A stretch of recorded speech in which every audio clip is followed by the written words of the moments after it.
সূরা আল বাইয়িনাহ কোরআনুল কারীমের ৯৮তম সূরা, মাদানী সূরা, অর্থবহ শিক্ষণীয় সূরা। সেই সূরার ৫, ৬, ৭ এবং ৮ নম্বর আয়াতে কারিমার আলোকে কোরআন হাদিসের দলিল ভিত্তিক মুফাসসিরদের বর্ণনার আলোকে বর্তমান প্রেক্ষাপটকে সামনে রেখে প্রয়োজনীয়তা মোতাবেক আল্লাহ তাআলার উপর ভরসা করে আলোচনা করতে চাই। আসুন আল্লাহর কাছে আশ্রয় চাই, তারই নামে শুরু করি। আউযু বিল্লাহি মিনাশ শাইতানির রাজীম। বিসমিল্লাহির রাহমানির রাহিম। ওয়া মা লিয়া'বুদুল্লাহ মুখলিসীনা লাহুদ্দীন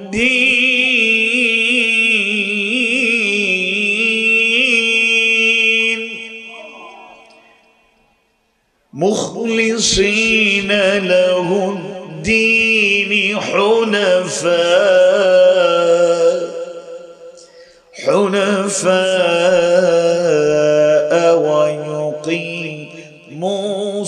ويقيم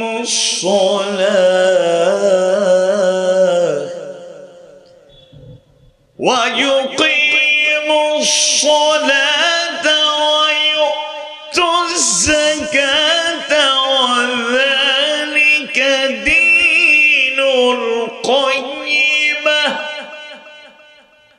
সূরা বাইয়িনার ৫ম আয়াতে আল্লাহ তাআলা বলেছেন, আর তাদেরকে কেবল এই নির্দেশ দেয়া হয়েছিল যে তারা যেন আল্লাহর ইবাদত করে, তারই জন্য দিনকে একনিষ্ঠ করে, সুবহানাল্লাহ, সালাত কায়েম করে এবং যাকাত দেয়। আর এটি হলো দীনুল কাইয়্যিমা, সঠিক দিন। আল্লাহু আকবার। ঈমানদার ভাইরা, মুমিন মুমিনা ভাই বোনেরা, এবার আল্লাহ তাআলা সূরা বাইয়িনার ৬ষ্ঠ আয়াতে কারিমায় জানায়া দেন, ইন্নাল্লাযীনা কাফারু মিন আহলিল কিতাবি ওয়াল মুশরিকিনা ফি নারি জাহান্নামা খালিদিনা ফিহা উলাইকা হুম শাররুল বারিয়া। নিশ্চয়ই কিতাবীদের মধ্যে, আহলে কিতাবের মাঝে যারা কুফরি করেছে এবং মুশরিকরা, অর্থাৎ মুশরিকদের মাঝেও যারা কুফরি করেছে, তারা জাহান্নামের আগুনে থাকবে স্থায়ীভাবে। ওরাই হলো নিকৃষ্ট সৃষ্টি, শাররুল বারিয়া, তারাই হলো সৃষ্টির মধ্যে সবচেয়ে নিকৃষ্ট। বলেন নাউযুবিল্লাহ। সপ্তম আয়াতে কারিমায় আবার ইতিবাচক কথা আল্লাহ তাআলা জানায়া দেন, সৃষ্টির মাঝে কারা উৎকৃষ্ট তাদের পরিচয় জানায়া দেন। ইন্নাল্লাযীনা আমানু ওয়া আমিলুস সালিহাত উলাইকা হুম খায়রুল বারিয়া। নিশ্চয়ই যারা ঈমান এনেছে এবং সৎ কাজ করেছে, উলাইকা হুম খায়রুল বারিয়া, তারাই হলো সৃষ্টির মাঝে সর্বোৎকৃষ্ট। সুবহানাল্লাহ।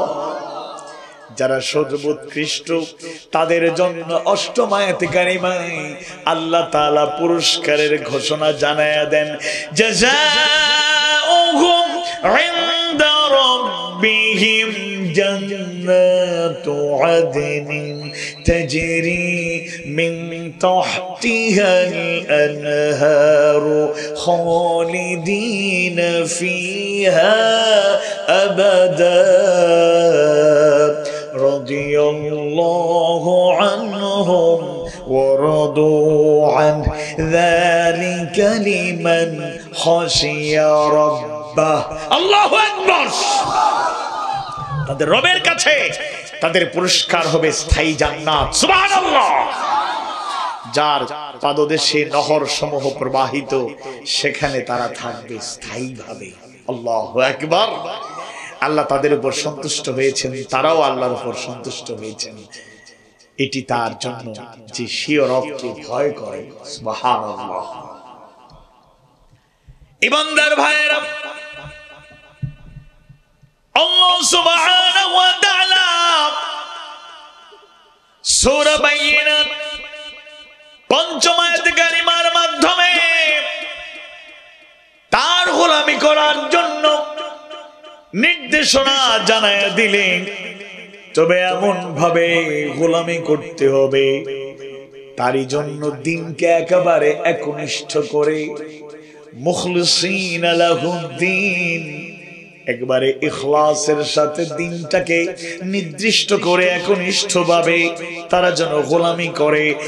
আর এর সাথে বললেন, যারা সালাত কায়েম করে এবং যাকাত দেয় তাদের ব্যাপারে বললেন, এই কাজগুলো যারা করবে এটাই হলো দ্বীনুল কাইয়্যিমা, সঠিক দিন। আর ষষ্ঠ আয়াতে কারিমায় আহলে কিতাব আর মুশরিকদের মধ্যে যারা কুফরি করে তাদের পরিণতি জানায়া দিলেন, তাদের পরিণতি জাহান্নাম। আর এক দুই দিন, কয়েকদিন তারা থাকবে না, ওই জায়গায় তারা চিরস্থায়ী ভাবে থাকবে। আর তারা হলো সৃষ্টির সবচাইতে নিকৃষ্ট, বলেন নাউযুবিল্লাহ।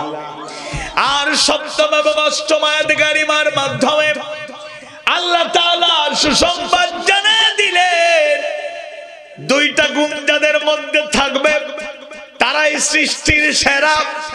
এক হলো যারা প্রকৃত ঈমান গ্রহণ করবে, ঈমানদারদের কাতারে শামিল হয়ে যাবে। আর যারা আমলে সালেহ করবে, নেক আমল করবে, তারাই সৃষ্টির সেরা। আর তাদের জন্য অষ্টম আয়াত কারিমায় পুরস্কারের ঘোষণা জানায় দিলেন যিনি। আওয়াজ বাড়িয়ে বলুন তো তিনি কে? আওয়াজ বাড়িয়ে বলুন তিনি কে?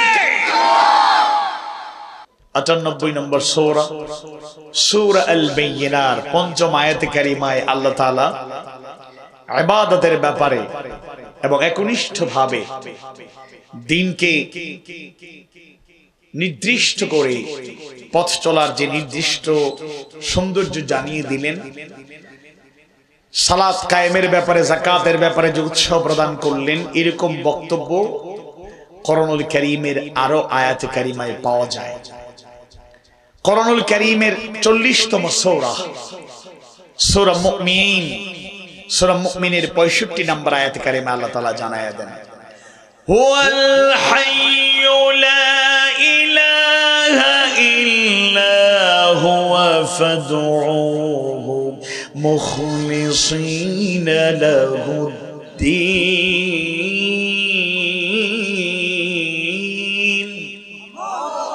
তিনি চিরঞ্জীব, তিনি ব্যতীত কোনো ইলাহ নেই, প্রকৃত মাবুদ নেই। সুতরাং সার্বিক আনুগত্য, একনিষ্ঠতার সাথে বিশুদ্ধভাবে তাকেই ডাকো। ডাকতে হবে কাকে? আওয়াজ বাড়িয়ে বলুন কাকে? একমাত্র গোলামি করতে হবে কার? আওয়াজ বাড়িয়ে বলুন কার? আল্লাহ তাআলা দ্বিতীয় সূরা, সর্বপ্রিয় সূরা, সূরাতুল বাকারার 21 নম্বর আয়াত কারিমায় জানায়া দেন, ইয়া আইয়ুহান নাসু উবুদু রাব্বাকুমুল্লাযী খালাকাকুম ওয়াল্লাযীনা মিন ক্বাবলিকুম লাআল্লাকুম তাত্তাকুন।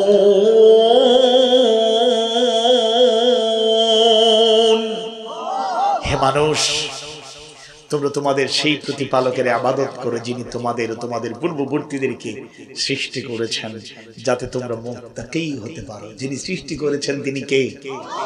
আমাদের রব যিনি, তিনি কে?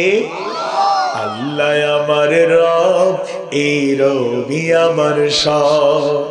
আল্লাহ আমার রব, এই রবি আমার সব, দমে দমে তনু মনে তারি অনুভব, দমে দমে তনু মনে তারি অনুভব। আল্লাহ আমার রব, এই রবি আমার সব, আল্লাহ আমার রব, এই রবি আমার সব। তোমার দুনিয়াতে আমি যেদিকে তাকাই, অথই নিয়ামতে ডুবে আছি সবাই। তোমার দুনিয়াতে আমি যেদিকে তাকাই, অথই নিয়ামতে ডুবে আছি সবাই। পাখ পাখালির গানে শুনি তসবিহ করো রব, তসবিহ করো রব।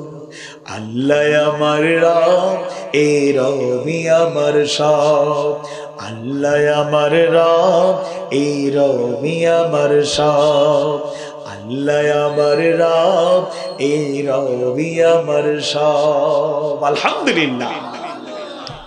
ইমানদার ভাইয়েরা, আল্লাহ সুবহানাহু ওয়া তাআলা কোরআনুল কারীমের চতুর্থ সূরা সূরা আন-নিসার 36 নম্বর আয়াতে কারিমায় জানায় দেন, ওয়া'বুদুল্লাহা ওয়া লা তুশরিকু বিহি শাইআ। আর তোমরা আল্লাহর ইবাদত করো, তার সাথে কোনো কিছুকে শরীক বানিও না। জোরে কোন সুবহানাল্লাহ। সুতরাং ইবাদত কিভাবে করতে হবে, কিভাবে দিনকে খালিস ভাবে গ্রহণ করতে হবে, আল্লাহর গোলামি করতে হবে, অগণিত আয়াতে কারিমায় আল্লাহ রাব্বুল আলামিন জানিয়ে দিয়েছেন। রাসূল তার কথার মাধ্যমে, কাজের মাধ্যমে, সম্মতির মাধ্যমে তার শিখিয়ে দিয়েছেন। সুবহানাল্লাহ। সুতরাং ইখলাসের সাথে একাগ্রভাবে, একনিষ্ঠভাবে দিনকে আঁকড়ে ধরে যার গোলামি করতে হবে তিনি কে? ইমানদার ভাইরা, আল্লাহর রাসূলের অন্যতম সাহাবী মুসআব বিন উমাইর রাদিয়াল্লাহু আনহু ঈমান আনলেন। ঈমান আনার কারণে দুনিয়ার অনেক নিয়ামত থেকে, সুযোগ সুবিধা থেকে তিনি বঞ্চিত হয়ে গেলেন। কারণ ঈমান আনতে গিয়ে তার মা তাকে ঘর থেকে বের করে দিলেন, সম্পদ থেকে বঞ্চিত করলেন। আল্লাহর রাসূল একদিন এক মজলিসে বয়ান করছেন, আলাপ আলোচনা করছেন, পাশ দিয়ে হেঁটে যাচ্ছেন আল্লাহ রাসূলের প্রিয় সাহাবী, তরুণ সাহাবী মুসআব বিন উমাইর রাদিয়াল্লাহু আনহু। আল্লাহ রাসূল বললেন, আমার সাহাবীরা, আমার প্রিয় মুসআবকে তোমরা ভালো করে চিনো কিনা? সবাই তাকালেন। যদিও উল্লেখযোগ্য সাহাবীরা চিনতেন, নতুন যারা হয়তো তারা চিনতেন না। তাকিয়ে থাকলে আল্লাহ রাসূল বললেন, আমার সাহাবীরা, সে দেখো আমার মুসআব। মুসআব কত সন্তুষ্ট চিন্তে হেঁটে যায়। শরীরে পোশাক আছে, কাপড় আছে, কিন্তু কাপড়ে অসংখ্য তালি দেয়া দেখা যাচ্ছে। পোশাকের মাঝে অনেক জায়গায় ছেঁড়া, অনেকগুলো তালি দেয়া কাপড় পরে জোড়া লাগিয়ে মুসআব বিন উমাইর পোশাক পরে হেঁটে যায়। অথচ এই মুসআব হলো সেই মুসআব, আরবের তরুণদের মাঝে এমন তরুণ, সে সুদর্শন তরুণ, যার চাইতে উন্নত পোশাক আরবের তরুণদেরকে পড়তে দেখা যেত না। মুসআব বিন উমাইর এত উন্নত আতর, এত উন্নত সুগন্ধি ব্যবহার করতে অন্য দেশ থেকে ক্রয় করে তিনি উন্নত আতরগুলো, সুগন্ধিগুলো নিয়ে আসতেন। এত আরামের, এত আয়েশের, এত সৌন্দর্যমণ্ডিত জীবন ছিল। একটা রাস্তা দিয়ে যদি উমাইর হেঁটে অনেক দূরে চলে যেতেন, তাকে দেখা যেত না। পরিচিত কেউ যদি এই রাস্তা দিয়ে হেঁটে যেত, সুগন্ধির ঘ্রাণ শুনে বুঝতে পারতো এই পথ দিয়ে মুসাব হেঁটে গিয়েছে, জোরে কোন সুবহানাল্লাহ। অথচ মুসাব বিন উমাইর আসহাবে সুফায় থাকেন, ছেঁড়া কাপড়, তালি দেয়া কাপড়। আল্লাহর গোলামি কিভাবে গ্রহণ করেছেন, দুনিয়ার সম্পদকে পিছনে ফেলেছেন, আল্লাহর গোলামি ছেড়ে দেন নাই। আল্লাহু আকবার। আল্লাহ রাসূলের সাহাবী আব্দুর রহমান বিন আউফ রাদিয়াল্লাহু আনহু একদিন নফল সোমরত অবস্থায় ছিলেন, নফল রোজা রেখেছে। আরেকজন সাহাবী বুঝতে পারলেন আব্দুর রহমান বিন আউফ রাদিয়াল্লাহু আনহু নফল রোজা রেখেছেন। তিনি বললেন, ইয়া আব্দুর রহমান, হে আব্দুর রহমান বিন আউফ, আপনি রোজা রেখেছেন, সওয়াব হাসিল করছেন, আমাকে একটু সুযোগ দিন, ইফতারের দাওয়াত কবুল করুন, ইফতার খাওয়ানোর মাধ্যমে আমিও সওয়াবের অংশীদার হয়ে যাই। সুবহানাল্লাহ। দাওয়াত দিলে দাওয়াত কবুল করলেন আব্দুর রহমান বিন আউফ রাদিয়াল্লাহু আনহু। ইফতারের ঠিক মুহূর্তে অনেক থালা বরাত সাজানো গোছানো ভালো মানের ইফতার আব্দুর রহমান বিন আউফ রাদিয়াল্লাহু আনহু চোখের সামনে রাখা হলো, তার সামনে রাখা হলো, খাবেন। খাবার দেখার পরে আব্দুর রহমান বিন আউফ কাঁদতে শুরু করলেন। আল্লাহর রাসূলের সাহাবী দাওয়াত দানকারী আব্দুর রহমান বিন আউফ রাদিয়াল্লাহু আনহুকে উদ্দেশ্য করে বললেন, হে আব্দুর রহমান, আপনি অনেক সম্পদশালী সাহাবী, আপনাকে আল্লাহ তাআলা অনেক ধন দৌলত দিয়েছে, অনেক উন্নত মানের জীবন আপনার। আমার খাবার কি আপনার পছন্দ হয় নাই? কান্নাকাটি করছেন কেন? আব্দুর রহমান বিন আউফ রাদিয়াল্লাহু আনহু উত্তরে বললেন, হে আল্লাহর রাসূলের সাহাবী, খাবার পছন্দ হয় নাই এই কথা তো বলি না, বরং এত উন্নত খাবার, এত ভালো মানের খাবার আমার সামনে রাখা হয়েছে। আল্লাহ রাসূলের জীবনে এমন দিনের পর দিন গিয়েছে, খাবার গ্রহণ করতে পারে সাহাবীদের এমন জীবন, সাহাবীদের মাঝে এমন অনেকের জীবনের খবর আমরা জানি। এক বেলা খেয়েছেন তো কত বেলা খাইতে পারেন নাই, কত কষ্টের জীবন ছিল, আর কত উন্নত খাবার আমরা ইফতারে গ্রহণ করব। কতই না ভালো ছিলেন আল্লাহ রাসূলের সাহাবী মুসআব বিন উমাইর। ইসলাম আনার আগে, ইসলাম গ্রহণ করার আগে যার সম্পদের অভাব ছিল না, আরাম-আয়েশের অভাব ছিল না, ধন দৌলতের অভাব ছিল না, ঈমান আনার কারণে সবকিছু থেকে বঞ্চিত হয়ে গেলে, এমনকি জিহাদের ময়দানে শহীদ হওয়ার পরে কাফনের কাপড়, পূর্ণাঙ্গ এক টুকরো কাপড়ও তার জন্য পাওয়া যায় নাই, এমন কাপড় নিয়ে আসা হলো, মাথা ঢাকলে পা বের হয়ে যায়, পাটা ঢাকলে মাথা বের হয়ে যায়। যেই সাহাবীর জীবনে অর্থবিত্ত সম্পদের অভাব ছিল না, এক আযীম সত্তার উপর ঈমান আনার কারণে সব কিছু থেকে বঞ্চিত হয়ে গেলেন, কিন্তু এক মুহূর্তের জন্য আল্লাহর গোলামি ছেড়ে দেন নাই। বলেন আল্লাহু আকবার। আর আস্তে বলেন আল্লাহু আকবার। আওয়াজ বাড়ি বলেন আল্লাহু আকবার। আল্লাহর গোলামি গ্রহণ করার মতো করতে হবে, আল্লাহর দ্বীনকে ইখলাসের সাথে গ্রহণ করতে হবে। সুবিধাবাদ জিন্দাবাদের স্লোগান দিয়ে চলবে না। মন চাইলো এটা মানবো, মন চাইলে এটা ছেড়ে দেবো না, এটা হবে না। গোলামি করতে হবে পরিপূর্ণ রূপে, দ্বীনটাকে গ্রহণ করতে হবে পরিপূর্ণ রূপে। মৌলিক দুইটা ইবাদতের কথা বলা হয়েছে, একটা হলো সালাত কায়েমের কথা, আর একটা হলো যাকাতের কথা। অগণিত আয়াতে কারিমা আল্লাহ তাআলা এই কথাগুলো বলেছেন, আকিমুস সালাতা ওয়া আতুজ যাকাত। সালাতের ব্যাপারে আল্লাহ তাআলা ৮২ বার কোরআনুল কারীম আযীম এই কিতাবে ৮২ বার তাকিদ দিয়েছেন। সুবহানাল্লাহ। ইবাদতের নমুনা হলো সালাত। আমি আল্লাহর গোলাম দাবি করি, কিভাবে গোলামি করব? প্রধানতম ইবাদত সালাত, সালাতের মাধ্যমে আমি প্রমাণ করব আমি আল্লাহর গোলাম। বলেন ইনশাআল্লাহ। এটা আমার বানানো কথা নয়, আল্লাহ তাআলার কথা। সূরা তাহার 14 নম্বর আয়াত কারিমায় আল্লাহ সুবহানাহু ওয়া তাআলা তার পরিচয় নিজে উপস্থাপন করলেন, এরপর নির্দেশ জানা দেন, ইন্নানি আনাল্লাহু লা ইলাহা ইল্লা আনা ফা'বুদনি ওয়া আকিমিস সালাতা লিযিকরি।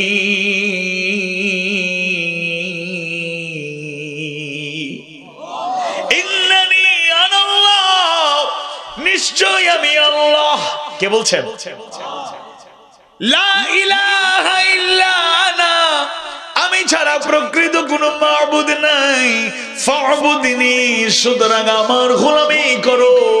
ওয়া আকিমিস সালাতা লিযিকরি, আর আমার শরণার্থে নামাজ কায়েম করো। সুবহানাল্লাহ। নিজেকে যদি আল্লাহর গোলাম পরিচয় দিতে চাই, তাহলে প্রধানতম ইবাদত সালাত, সালাত, সালাত। সালাতকে বাদ দিয়ে মুমিন কখনো প্রকৃত মুমিন হতে পারে না। 5টা সময় আল্লাহ নির্ধারণ করে দিয়েছেন। ইন্নাস সালাতা কানাত আলাল মুমিনিনা কিতাবাম মাওকুতা। সুনির্দিষ্ট 5টা সময়ে আমাদেরকে সালাত আদায় শুধু করলে হবে না, কায়েমের চেষ্টা চালাতে হবে। আল্লাহ বুঝার তৌফিক দিন বলুন। আর আরেকটা হলো যাকাত। আমাদের দায়িত্বশীল যারা আছেন, ওনারা আল্লাহ সম্পদ দিয়েছেন, রিজিকের মালিক কে? আল্লাহ। আল্লাহ হচ্ছেন রাজ্জাক, আর আমরা সবাই আব্দুর রাজ্জাক, রাজ্জাকের গোলাম। আওয়াজ বাড়ি বলেন ঠিক কি না? আল্লাহ কাউকে সম্পদ দিয়েছেন, এই সম্পদ পাওয়ার পরে আপনি শুকরিয়া যদি আদায় করতে চান, তাহলে আল্লাহ নির্ধারিত পথে, খাতে, আল্লাহ রাসূলের দেখানো পথে, খাতে আমাদেরকে সম্পদ ব্যয় করতে হবে। আল্লাহ তাআলা কোরআনুল কারীমের সূরা বাকারার শুরুতেই বললেন কারা কোরআন থেকে হেদায়েত পাবে। হুদাল লিল মুত্তাকিন, মুত্তাকি হবে যারা, হেদায়েত পাবে তারা। আর মুত্তাকিদের অন্যতম গুণাবলী হলো ওয়া মিম্মা রাযাকনাহুম ইউনফিকুন, আর আমি তাদেরকে যে রিজিক দিয়েছি তার থেকে তারা ব্যয় করে। সুবহানাল্লাহ। আবার সূরা আনফাল পড়লে দেখবেন 2 এবং 3 নম্বর আয়াতে কারিমা আল্লাহ 5টা গুণাবলীর কথা বলেছেন, প্রকৃত আসল মুমিনের গুণাবলী। তন্মধ্যে অন্যতম গুণাবলী হলো ওয়া মিম্মা রাযাকনাহুম ইউনফিকুন, আমি তাদেরকে যে রিজিক দিয়েছি তার থেকে ব্যয় করে। আর ব্যয় করার ক্ষেত্রে অন্যতম ফরজ, সবার জন্য নয়, যাকাত সবার জন্য। নিসাব পরিমাণ সম্পদ 1 বছর যাদের অধীনে থাকবে, হিসেব করে করে প্রতি বছর তাদেরকে যাকাত দিতে হবে ইনশাআল্লাহ। তবে এই ক্ষেত্রে একটা পরামর্শ রাখতে চাই, আমরা শুধু 7.5 তোলা সোনার হিসাব করি, যে 52.5 তোলার রূপার হিসাব করি না। অর্থাৎ 7.5 তোলা সোনার দাম তো এখন অনেক হয়ে গিয়েছে, সেই হিসাব করলে তো আমরা অধিকাংশরাই যাকাত দেব না। কিন্তু সহজ করে আমি বলি, 52.5 তোলা রূপা কিন্তু গ্রামে গঞ্জে অনেকের এই পরিমাণ টাকা পয়সা বিভিন্নভাবে জমা আছে, আপনি জানেন না, খেয়াল করেন না, যাকাতও দেন না, খাইতে প্রস্তুত, দিতে প্রস্তুত না। এরকম করা যাবে না। কম বেশি 70 থেকে 80,000 টাকা রূপার দামটা হয়ে যায়, কারণ রূপার দাম তো কম। এই জন্য শুনুন, যাকাত দিলে কমে যায় না। অনেকে মনে করে টাকা দেবো কমে যাবে, কমে যাবে। এখন যদি আমার কাছে 1 লাখ টাকা থাকে, 1 লাখ টাকা থেকে আমি রূপার হিসাবে যদি যাকাত দেই, 2,500 টাকা চলে যাবে। 2,500 টাকা কেমনে যে আল্লাহ 2.5 লাখ টাকা ব্যবস্থা করে দিবে আমরা জানি না, জানেন যিনি, তিনি কে? এই জন্য যাকাতের ব্যাপারেও আমাদের যত্নশীল থাকতে হবে। তাহলে দেখবেন সম্পদ পবিত্র হবে, সম্পদে বরকত হবে, এবং বোখানাগা মানুষের মুখে হাসি ফুটবে। দরিদ্রতা কষাঘাতে আমরা শেষ। আমাদের দেশে আনাচে কানাচে কত মানুষ বলে আর কত মানুষ বলে না, কত কষ্টে আছে, তাদের পাশে দাঁড়ানো আমাদের দরকার আছে না নাই? এটা আমি বলছি না, আল্লাহ বলছেন, ওয়াফি আমওয়ালিহিম হাক্কুন লিস-সাইলি ওয়াল মাহরুম। আপনি সম্পদশালী হিসেবে যে আপনি গরিবকে দিচ্ছেন, মিসকিনদের দিচ্ছেন, এটা দয়া দাক্ষিণ্য নয়, তার অধিকার। কারণ ধনীদের সম্পত্তির মধ্যে গরিবদের, মিসকিনদের, সাইলদের অধিকার যিনি নির্ধারণ করে দিয়েছেন, আওয়াজ বাড়ি বলুন তিনি কে? তাহলে সূরা আল বাইয়িনাত 5 নম্বর আয়াতের আলোকে কোরআন হাদিস থেকে আমি রেফারেন্স গুলো দিয়ে এই পয়েন্টটা শেষ করলাম। আর দুইটা পয়েন্ট আছে অত্যন্ত গুরুত্বপূর্ণ। একটা হলো 6 নম্বর আয়াতে কারিমার মাধ্যমে আল্লাহ তাআলা কুফরি যারা করে আহলে কিতাবদের মধ্য থেকে কিংবা মুশরিকদের মধ্য থেকে যারা কুফরি করে তাদের অবস্থান জানিয়ে দিলেন, ফি নারি জাহান্নাম খালিদিনা ফিহা, তারা জাহান্নামের আগুনে থাকবে একদিন, 2 দিন, 4-5 দিন, কিছু দিনের জন্য নয়, বরং স্থায়ীভাবে। বলেন নাউযুবিল্লাহ। কি করে তারা? কুফরি করে। কুফরি করলে এই পরিণতি ভোগ করতে হবে। তাহলে কুফরি করা যাবে? আওয়াজ বাড়িয়ে বলেন, কুফরি করা যাবে? এই চ্যাপ্টারটা অনেক বড়। মুসলমানের সন্তানরা অজান্তে অনেক সময় কুফরি করে বসে, খেয়াল করতে হবে। এই জন্য কুফরির ব্যাপারে এত বেশি কথা বলা যাবে না, আমি মৌলিক অল্প কথা বলবো। ইমানদার ভাইয়েরা, মুমিন মুমিনা ভাই বোনেরা, আল্লাহ সুবহানাহু ওয়া তাআলা অত্যন্ত গুরুত্বপূর্ণ এই বিষয়ে আয়াত কারিমার মাধ্যমে জানাইয়া দেন, মিথ্যা প্রতিপন্ন করা এটাও অন্যতম কুফর। আল্লাহ তাআলা জানাইয়া দেন, ওয়ামান আযলামু মিম্মান ইফতারা আলাল্লাহি কাযিবান আও কাযযাবা বিল হক লাম্মা জাআহু আলাইসা ফি জাহান্নামা মাথওয়াল লিল কাফিরিন।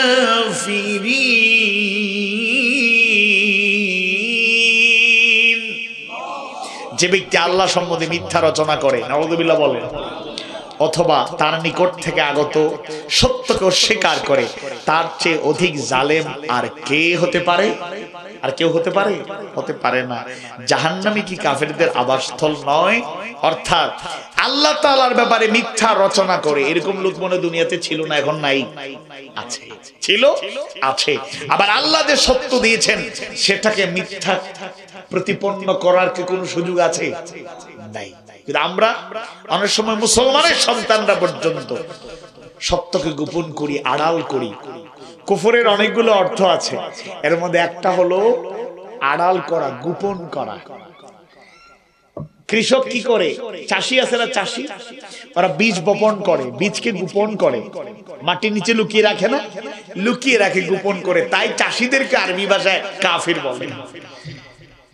একইভাবে কেউ যদি আল্লাহর সত্য বিধানকে, কোরআনের বিধানকে, হাদিস সুন্নাহর বিধানকে মিথ্যা প্রতিপন্ন করে, সত্য হিসেবে গ্রহণ করে না, গোপন করে, বা এটাকে মিথ্যা মনে করার মতো ধারণা তার মধ্যে তৈরি হয়ে যায়, তাহলে সে কুফরি করলো। আওয়াজ বাড়ি বলবে ঠিক কিনা? এটা করা যাবে না, সতর্ক থাকতে হবে। কুফরি করে অহংকার বশত মিস্টার ইবলিস থেকে তার সূচনা হয়েছে। কুফরি যারা করে অহংকার বশত করে, আছে না নাই? আছে। ইবলিসের মাধ্যমে এই কুফরির সূচনা হয়েছে। আল্লাহ তাআলা জানায় দেন, ওয়া ইয কুলনা লিল মালাইকাতি ইসজুদু লিআদম ফাসাজাদু ইল্লা ইবলিস আবা ওয়াস্তাকবারা ওয়া কানা মিনাল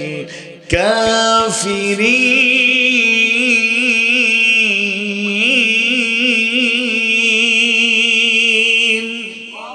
যখন ফেরেশতাদেরকে বললাম আদমকে সিজদা করো, তখন ইবলিস ব্যতীত সকলেই সিজদা করলো, সে অমান্য করলো এবং অহংকার করলো, সুতরাং সে কাফেরদের অন্তর্ভুক্ত হয়ে গেল। আওয়াজ বাড়িয়ে বলি নাউযুবিল্লাহ।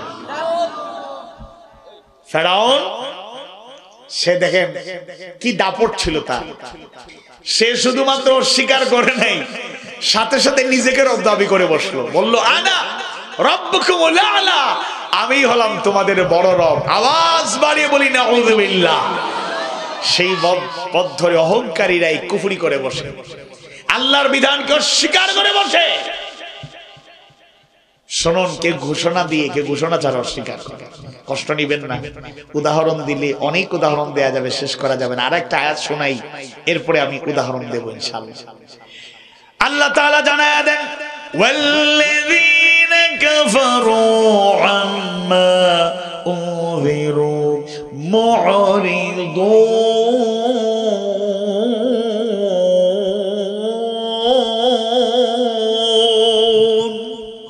যারা কাফির তারা তাদেরকে যে বিষয়ে সতর্ক করা হয়েছে তার থেকে বেখেয়াল বা মুখ ফিরিয়ে থাকে। এবার উদাহরণ শুনুন, প্র্যাকটিক্যাল কথা বলি। কিভাবে কুফরি হয়ে যায়, মুসলমানরা কুফরি করে বসে। এখন রমাদান মাস কাছাকাছি চলে এসেছে, ইতিমধ্যেই খোঁজ খবর নিলে দেখবেন কিছু কিছু জায়গায় অসাধু ব্যবসায়ীরা নড়ে চড়ে বসেছে দাম বাড়ানোর পরিকল্পনা। অথচ সৌদি আরব, তুরস্ক সহ পৃথিবীর অনেক জায়গায় এরকম এক্সাম্পল, উদাহরণ, মিসাল আমসাল পাওয়া যায় যে রমাদান আসলে তারা দাম কমিয়ে দেয়, ছাড় দেয়। সুবহানাল্লাহ বলে। আর আমরা মুসলমান দাবিদার, অধিকাংশই মুসলমান আমরা দাবি করি, কিন্তু ব্যবসায়ীরা চান্স পাইলেই জনগণকে একেবারে বিপদের মধ্যে ঠেলে দিতেও কুণ্ঠাবোধ করি না। কারণে অকারণে দাম বাড়ায়। বাস্তব কারণ থাকতে পারে, কোনো যে একটা জিনিসের যদি দাম বেড়ে যায়, কিনতে বেশি টাকা দিয়ে কিনে পাইকারি কেনার সময় বেশি ছিল, সব মিলাইয়া একজন মানুষ তো আর ব্যবসা করতে গিয়ে দেউলিয়া হবে, ইসলাম এটা শেখায় না। কিন্তু কিছু আছে কূটকৌশল করে, চক্রান্ত করে, ষড়যন্ত্র করে, অসাধু চিন্তা চেতনা থেকে মানুষকে ঠকিয়ে, মানুষকে ধোঁকা দিয়ে, মানুষকে প্রতারণা করে কষ্ট দেয়। এটা হালাল না হারাম?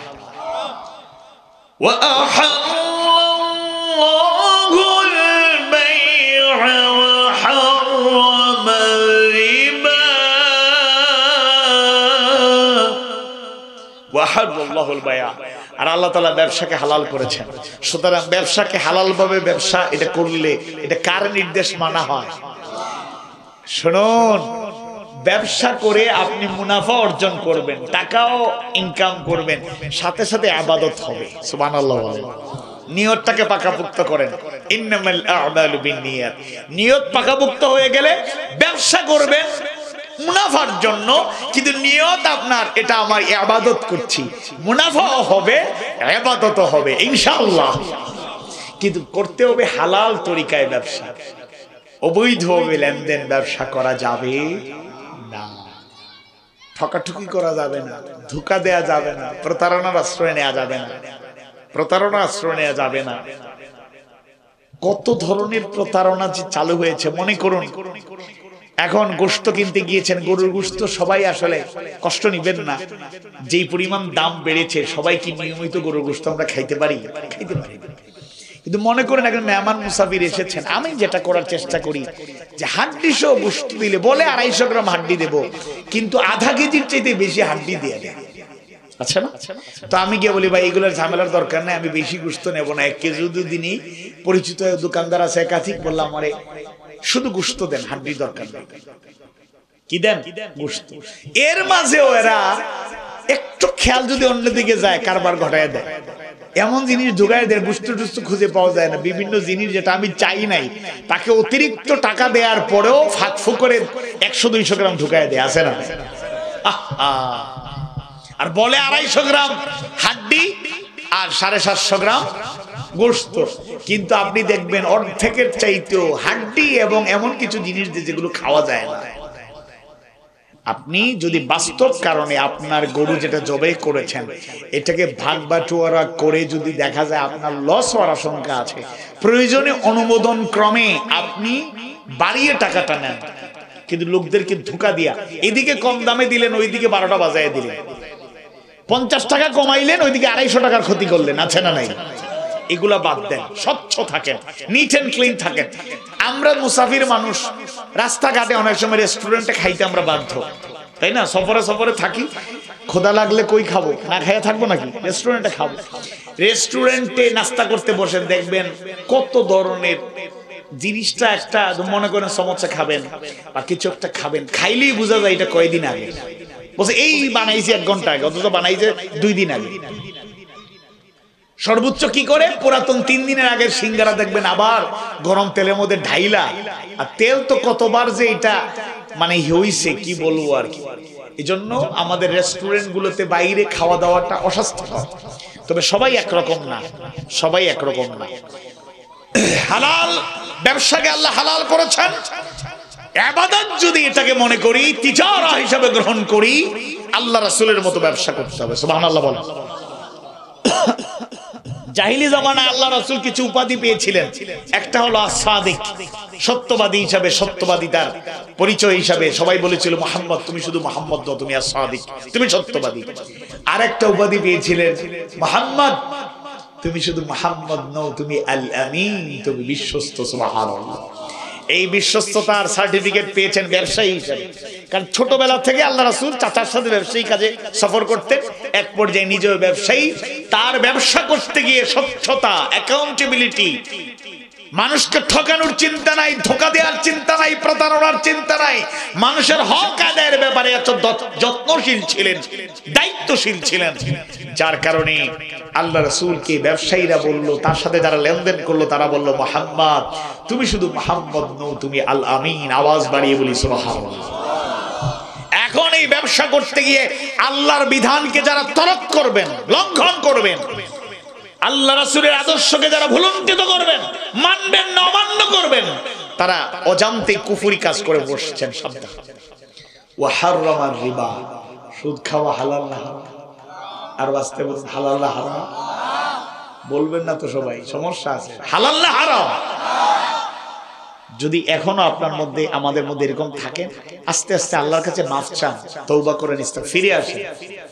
এত লাভের আশা করেন না। আর বিপদে পড়লেই সুদী কারবারিদের কাছে যাইতে হয়। আমি আপনাদের কাছে একটা রিকোয়েস্ট করে যাই, আসলেই এমন বিপদ আছে, কেউ কর্জে হাসানা দিতে চায় না। এখন কি করবে লোকটা? বাধ্য হয়ে সুদী কারবারির কাছে গেছে। এলাকার মধ্যে একটা ইউনিটি গড়ে তোলেন, সম্পদশালী যারা, ওনাদের নেতৃত্বে, তত্ত্বাবধানে, বিশ্বস্ত সূত্রে যারা বেশি ধনী, আমি অনুরোধ করবো আপনাদের কত টাকা ব্যাংকে পড়ে থাকে, কিছু ফান্ড ক্রিয়েট করেন, বা একজন দানশীল ব্যক্তি একটা অ্যাকাউন্টে একটা কয়েকজনকে দায়িত্ব, আমানতদার দেখে কয়েকজনকে এলাকার বিশ্বস্ত থেকে দায়িত্ব দেন যে 10 লাখ টাকা দিলাম, এই টাকাটা জায়গায় থাকবে, লাভেরও দরকার নাই, লসেরও দরকার নাই, এই টাকাটা থাকবে এলাকার মানুষের বাস্তব কারণে, কারো মেয়ের বিয়ে, কারো ছেলের বিয়ে, কারো এই দরকার সেই দরকার, পরীক্ষা, ফর্ম ফিল আপ ইত্যাদি ইত্যাদি, 2-4 হাজার 5 হাজার থেকে শুরু করে 20,000 টাকার প্রয়োজন হতে পারে। বেশি বড় অ্যামাউন্টে যেতে চাইলে রিস্ক আছে, ঝুঁকি আছে। 20,000 পর্যন্ত আমি জাস্ট একটা পরামর্শ দিচ্ছি। এই 10 লাখ টাকা দিলেন, বললেন এই টাকা লসও দরকারে, লাভের দরকার নাই, বিশ্বস্ত ভাবে আমানতদারিতার সাথে কেউ চাইলে বাস্তব কারণ খুঁজে লিখিতভাবে ডকুমেন্টস লেখে, কোনো সুদ নাই, লাভ নাই, মুনাফা নাই, টাকাটা সে নেবে আর বলবে আমি 6 মাস, আমি 3 মাস, আমি 2 মাস, আমি 1 মাস, তবে ডিউ টাইমে যেন দিয়ে দেয়। কর্জে হাসানা প্রজেক্ট চালু করেন। তাইলে এক হলো মানুষ সুদী কারবারি থেকে দূরে থাকবে, 2 নাম্বার হলো মানুষকে এই সহযোগিতা, শুধু কর্জে হাসানা দিয়েছেন, দানও করেন নাই, কিন্তু এটা দানের চাইতে কম নয়, বলেন ঠিক কিনা?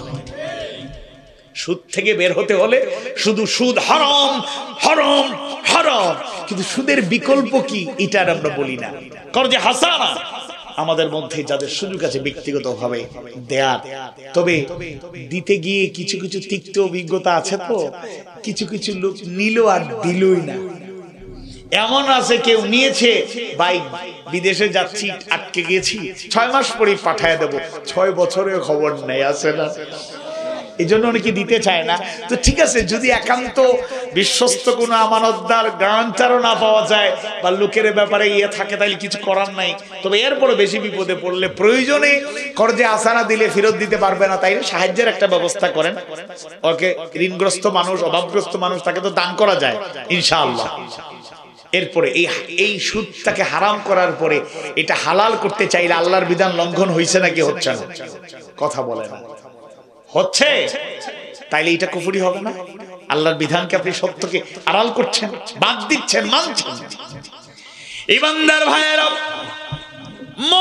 মুমিনা ভাই বোনেরা, সহজ করে যদি বলি, আল্লাহ তাআলা যত নির্দেশনা জানিয়ে দিয়েছেন, মানার জন্য বলেছেন, আদেশ দিয়েছেন, সব আমরা মানব। স্বার্থের কারণে, দুনিয়ার লোভের কারণে, কিংবা আমার কোন সমস্যার কারণে যদি আমি এটা মানতে না পারি, অজান্তে এটা অস্বীকার করে বসলাম, আবার আল্লাহ তাআলা হারাম করেছেন, নিষেধ করেছেন, তার থেকেও দূরে থাকতে হবে। অজান্তেই যদি এগুলো গ্রহণ করি তাহলে আমি আল্লাহর বিধানকে অমান্য করলাম, অস্বীকার করলাম, কুফরির মতো জঘন্য অপরাধে আমি দণ্ডিত হয়ে যাব। আল্লাহ তাআলা আমাদের হেফাজত করুন, বলুন আমিন। আওয়াজ বাড়ি বলুন আমিন। সর্বশেষ যে পয়েন্টটা আমরা আলোচনা করতে চাই এবার পজিটিভ। আগে তো শুনলাম শাররুল বারিয়া, যারা কুফরি করে তারা জগতের সবচেয়ে নিকৃষ্ট। এবার খায়রুল বারিয়া, তারাই হলো খায়রুল বারিয়া যারা দুইটা গুণে গুণান্বিত, এক ঈমান আর একটা আমলে সালেহ, নেক আমল, সৎকর্ম করে। সুবহানাল্লাহ বলেন। আল্লাহ তাআলা অসংখ্য গণিত আয়াত কারিমায় একই রকম বক্তব্য, আরো কিছু উপকারিতা, সুন্দর নির্দেশনা জানায় দেন। 29তম সূরা, সূরা আনকাবুতের 7 নম্বর আয়াত কারিমায় আল্লাহ সুবহানাহু ওয়া তাআলা জানায় দেন, ওয়াল্লাযীনা আমানু وعملوا الصالحات لنكفرن عنهم سيئاتهم ولنجزينهم أحسن الذي كانوا يعملون।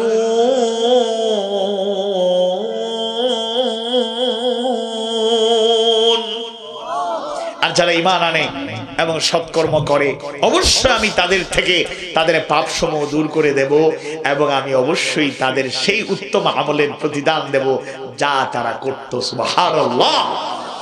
তাহলে একটা উপকার পাইলাম, আমরা যদি ঈমান আনি আর সৎকর্ম করি তাহলে আমাদের যে পাপগুলো আছে, গুনাহ আছে না নাই? আছে। যদি ঈমান ঠিকঠাক মতো আনি আর আমলে সালেহ করি, আমাদের পাপগুলোকে দূর করে দিবেন যিনি, তিনি কে? আওয়াজ বাড়ি বলুন কে? আর ঈমান আনার কারণে, নেক আমল করার কারণে তার যথোপযুক্ত প্রতিদান, জাযা যিনি দিবেন, আওয়াজ বাড়িয়ে বলুন তিনি কে? তাইলে দুইটা ফায়দা এখানে পাইলাম। একটা হলো আমাদের পাপ গুনাহ যেগুলো আছে এগুলো মোচন হয়ে যাবে। 2 নম্বর হলো ঈমান আনার কারণে আর আমলে সালেহ করার কারণে আমাদের জাযায়ে খায়র আল্লাহ তাআলা নিজেই দান করবেন ইনশাআল্লাহ। 47 নম্বর সূরা, সূরা মুহাম্মাদের 2 নম্বর আয়াত কারিমায় আল্লাহ সুবহানাহু ওয়া তাআলা জানায় দেন, ওয়াল্লাযীনা আমানু ওয়া আমিলুস সালিহাতি ওয়া আমানু বিমা নুযিলা আলা মুহাম্মাদ ওয়া হুয়াল হাক্কু মির রাব্বিহিম كفر عنهم سيئاتهم وأصلح بالهم।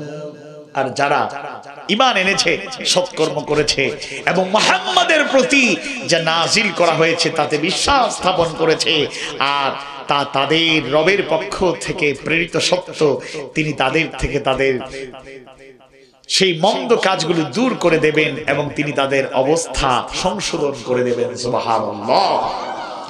এখানে ঈমান এর সাথে সাথে আরেকটা কথা বলা হয়েছে আমলের সাথে সাথে, যে আল্লাহর রাসূলের প্রতি যা নাজিল হয়েছে সেগুলোর প্রতি যারা বিশ্বাস রাখবে তাদের জন্য একটা স্পেশাল অফার আছে, যে আল্লাহ রাসূলকে দায়িত্ব দেওয়া হয়েছে, তিনি কি করবেন? তাদের মন্দ কাজগুলো কি করবেন? দূর করে দেবেন এবং তিনি তাদেরকে সংশোধন করবেন। আল্লাহ রাসূল জাহিলি জামানার জাহেলদেরকে সংশোধন করেছেন নাকি করেন নাই? আওয়াজ বাড়ি বলে করেছেন নাকি করেন নাই? এমন ভাবে করেছেন যারা ছিল পৃথিবীর ইতিহাসের সবচাইতে নিকৃষ্ট, তাদেরকে বানিয়ে দিলেন সবচাইতে উৎকৃষ্ট। সুবহানাল্লাহ বলেন। খিয়ারুকুম ফিল জাহিলিয়া খিয়ারুকুম ফিল ইসলাম। জাহিলি জামানায় যারা ছিলেন সবচেয়ে খারাপ চরিত্রের অধিকারী, ইসলাম আনার পরে তাদের চাইতে সেরা আর কেউ হতে পারবে? সাহাবায়ে কেরামের সাথে কিয়ামত পর্যন্ত সাহাবায়ে কেরাম তো অনেক, সবার কথা বলছি না, একজন সাহাবী তার যে ঈমান আর যে আমল, তার যে মর্যাদা, কিয়ামত পর্যন্ত যত মুমিন মুমিনা ঈমান আমলদার থাকবেন, সবাই একত্রিত হলেও সবার ঈমান আমলের সাথে একজন সাহাবীর ঈমান আমলের তুলনা করা যাবে? কথা বলে না, তুলনা করা যাবে? দেখেন, এরকম কাজ কইরেন না। উদাহরণ দিতে গিয়ে বড় বড় চিন্তাবিদরা পর্যন্ত বিভ্রান্তি ছড়ায় দেন। একটা বক্তব্য শুনলাম, আমি ইঙ্গিত করে বিস্তারিত ব্যাখ্যা করে বলছি না, শুধু এতটুকু বলবো। আপনি মনে করুন হায়াত বেশি পেয়েছেন, বেশি হজ করেছেন, বেশি উমরা করেছেন, বেশি দিন সালাত আদায় করেছেন, বেশি যাকাত দিতে পেরেছেন, সৌভাগ্য। কিন্তু সাহাবায়ে কেরামের মধ্যে যারা ঈমান এনে অল্প সময় আবার ইন্তেকাল করলেন, শহীদ হলেন, তাদের এত আমল করার সুযোগ হয় নাই। কিন্তু আপনার উনাদের 1 বছর বেঁচে ছিলেন, এক ঈমান আনার পরে 1 বছর ছিলেন, তার 1 বছরের সমান আমাদের 100 বছরের সমান কি হবে? খবরদার, খবরদার, খবরদার। রাসূল এরপরে সাহাবায়ে কেরামের যে মর্যাদা আল্লাহ তাআলা দিয়েছেন, আমি এই আয়াতে কারিমা তেলাওয়াত করেছি যে 8ম আয়াতে কারিমা আল্লাহ তাআলা রাদিয়াল্লাহু আনহুম ওয়া রাদু আনহু, এটা কিন্তু মূলত সাহাবাদের উপর নাজিল, সাহাবাদের প্রতি সন্তুষ্ট হয়ে নাজিল করেছেন তিনি কে? আওয়াজ বাড়ি বলুন কে? তাইলে ওয়াসলাহা বালাহুম, তিনি তাদের অবস্থা সংশোধন করে দেবেন। রাসূল সেই দায়িত্বটি পালন করেছেন। এই ব্যাপারে সর্বশেষ আরেকটা আয়াত শুনিয়ে এরপরে ঈমান আর আমলের ব্যাপারে অল্প কথা বলে, টাইম দেখে আমি কথা বলছি, শেষ করে দেব, বলেন ইনশাআল্লাহ। 22 নম্বর সূরা, সূরা আল হজর 50 নম্বর আয়াত কারিমায় আল্লাহ সুবহানাহু ওয়া তাআলা জানায় দেন, ফাল্লাযীনা আমানু ওয়া আমিলুস সালিহাতি লাহুম মাগফিরাতুন ওয়া রিজকুন কারীম।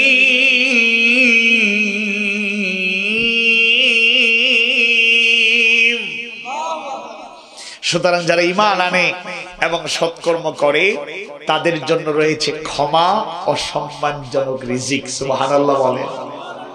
তাহলে ঈমান আনলে, আমলে সালেহ করলে এখানে 2টা পুরস্কার। একটা হলো ক্ষমা, আল্লাহর পক্ষ থেকে ক্ষমা পাওয়া ছাড়া আমাদের বাঁচার কোনো উপায় আছে? নাই। 2 নম্বর হলো রিজকুন কারীম, আর সম্মানজনক রিজিক। শুনুন, সম্মানজনক রিজিক এটা দুনিয়া আখিরাতে উভয় জগতেই আল্লাহ তাআলা দিতে পারেন।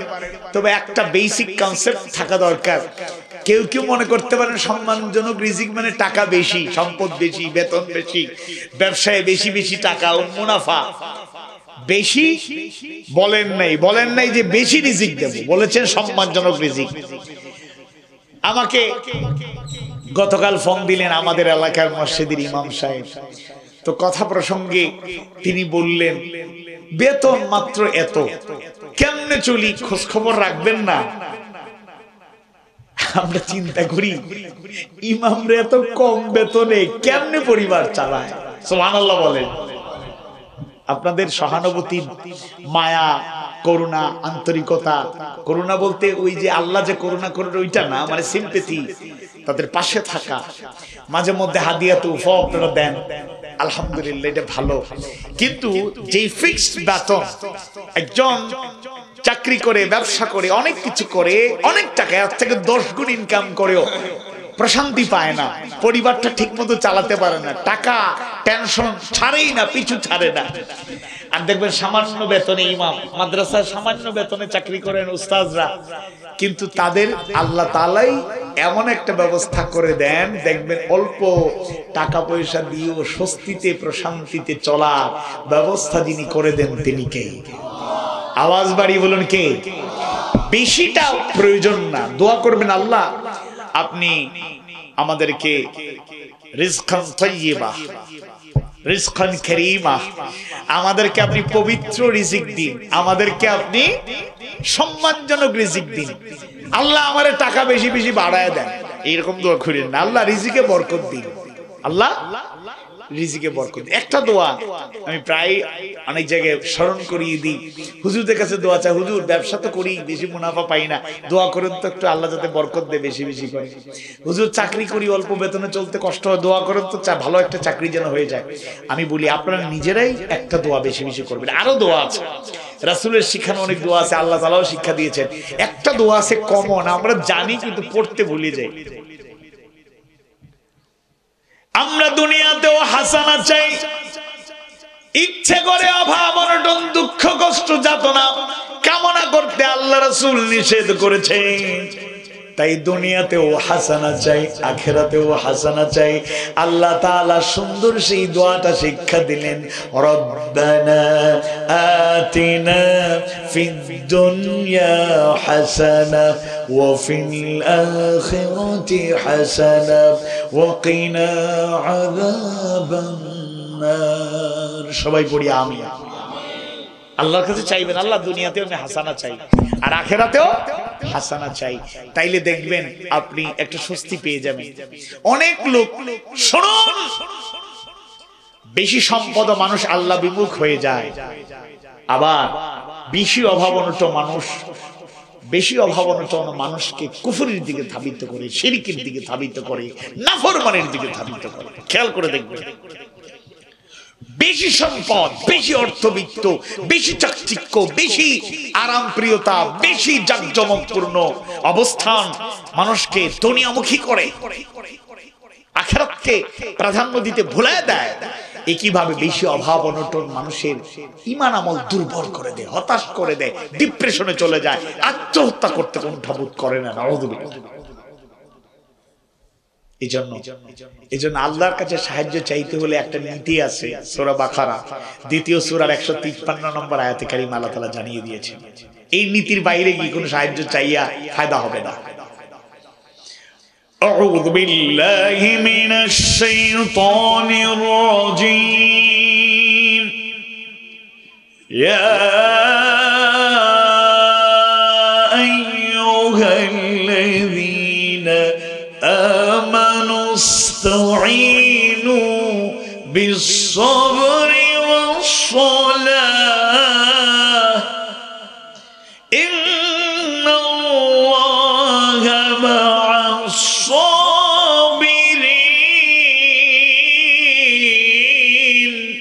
হে ইমানদারগণ, ইসতাঈনু, আমার পক্ষ থেকে সাহায্য পেতে চাও, গ্রহণ করো।